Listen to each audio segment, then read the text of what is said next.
ಸುವರ್ಣ ವಾಹಿನಿಯಲ್ಲಿ ಪ್ರಸಾರ ಆಗೋ ಶ್ರೀ ಗುರು ರಾಘವೇಂದ್ರರ ಜೀವನ ಚರಿತ್ರೆ ಆಧರಿಸಿದ ಧಾರಾವಾಹಿ ಶ್ರೀ ಗುರು ರಾಘವೇಂದ್ರ ವೈಭವಕ್ಕೆ 260 ಸಂಚಿಕೆಯ ಸಂಭ್ರಮ. ಈ ಸಂಭ್ರಮವನ್ನು ಧಾರಾವಾಹಿಯಲ್ಲಿ ದುಡಿತಾ ಇರೋ ಕಲಾವಿದರು, ತಂತ್ರಜ್ಞರಿಗೆ ಸನ್ಮಾನಿಸುವ ಮೂಲಕ ಪ್ರೇಕ್ಷಕರಿಗೂ ಕೃತಜ್ಞತೆ ಸಲ್ಲಿಸಲು ಇಂದು ಬೆಂಗಳೂರಲ್ಲಿ ವಿಶೇಷ ಕಾರ್ಯಕ್ರಮ ನಡೀತಾ ಇದೆ.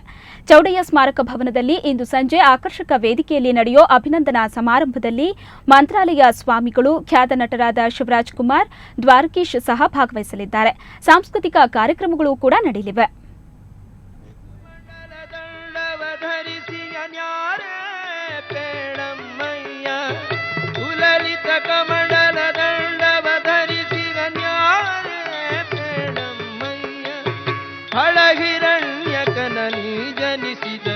ಪ್ರಹ್ಲಾದನು ತಾನೀಗ ನಮ್ಮ ತೀರದಿ ನಿಂತ ಯತಿವರನ್ಯಾರೇ ಏಳಮಯ್ಯ ಏಳಮಯ್ಯ ಏಳಮಯ್ಯ ಏಳಮಯ್ಯ.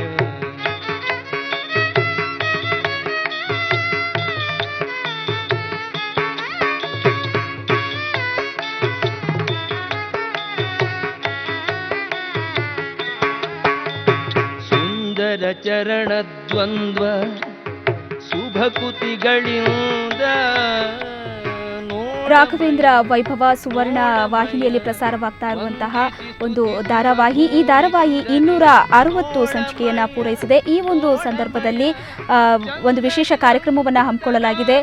ಕೃತಜ್ಞತೆಯನ್ನು ಸಲ್ಲಿಸುವ ಸಲುವಾಗಿ ಆ ಒಂದು ಧಾರಾವಾಹಿಯ ತಂತ್ರಜ್ಞರಿಗೆ ಹಾಗೆ ಧಾರಾವಾಹಿಯಲ್ಲಿ ದುಡಿದಂತಹ ಎಲ್ಲರಿಗೂ ಕೂಡ ಕೃತಜ್ಞತೆಯನ್ನು ಸಲ್ಲಿಸುವಂತಹ ಸಲುವಾಗಿ ಚೌಡಯ್ಯ ಸ್ಮಾರಕ ಭವನದಲ್ಲಿ ವಿಶೇಷ ಕಾರ್ಯಕ್ರಮವನ್ನು ಆಯೋಜಿಸಲಾಗಿದೆ. ಈಗ ತಾನೇ ನೋಡಿದ್ರಿ, ದೀಪ ಬೆಳಗಿಸೋದ್ರ ಮೂಲಕ ಕಾರ್ಯಕ್ರಮವನ್ನು ಉದ್ಘಾಟಿಸಲಾಗಿದೆ. ಈ ಒಂದು ವಿಶೇಷ ಕಾರ್ಯಕ್ರಮದಲ್ಲಿ ನಟರಾದಂತಹ ಶಿವರಾಜ್ ಕುಮಾರ್, ದ್ವಾರಕೀಶ್ ಅವರು ಕೂಡ ಭಾಗವಹಿಸ್ತಾ ಇದ್ದಾರೆ. ಅಷ್ಟೇ ಅಲ್ಲ, ಮಂತ್ರಾಲಯ ಸ್ವಾಮಿಗಳು ಕೂಡ ಈ ಒಂದು ಕಾರ್ಯಕ್ರಮದಲ್ಲಿ ಪಾಲ್ಗೊಳ್ಳಲಿದ್ದಾರೆ. ಈ ಸಮಾರಂಭ ಸಂಜೆ 5ರಿಂದ ಸುವರ್ಣ ನ್ಯೂಸ್ನಲ್ಲಿ ನೇರ ಪ್ರಸಾರವಾಗುತ್ತೆ. ತಪ್ಪದೇ ವೀಕ್ಷಿಸಿ.